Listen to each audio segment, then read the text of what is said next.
je viens régulièrement à l'entraînement parce que je préfère quand on parle football plutôt que des NCG. Déjà, on attend d'être confirmé en National 1 plutôt qu'en Régional 1, déjà dans un premier temps. Et puis forcément, au bout, il faut la Ligue 3 absolument, quoi.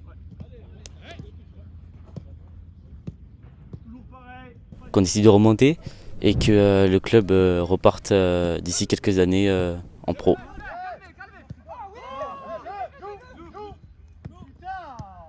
J'attends simplement que le groupe se forme, qu'il puisse faire une préparation normale avec un groupe à peu près cohérent et pas trop de chamboulements durant le mois de juillet et août.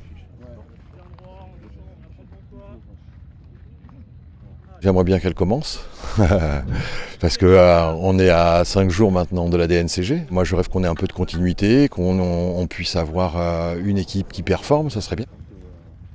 Oui, parce que c'est un club que je supporte depuis déjà plusieurs années et que le voir aujourd'hui peut-être en R1, ça me fait peur.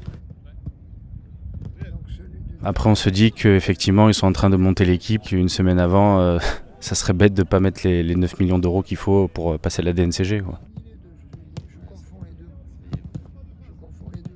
Je suis inquiet sans l'être, c'est-à-dire que j'ai envie de te dire que ça va le faire, mais j'aurais aimé que ça se fasse différemment, c'est-à-dire que Monsieur Lopez ne soit plus là. Mais bon, ça c'est encore un long débat qu'on va pas voir ici.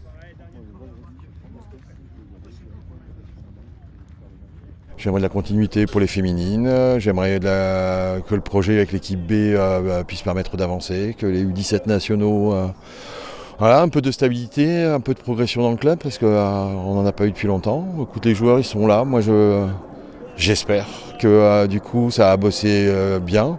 C'est inquiétant, c'est arrache-land, moi ça m'embête. En fait moi je viens régulièrement à l'entraînement parce que je préfère quand on parle football plutôt que des NCG.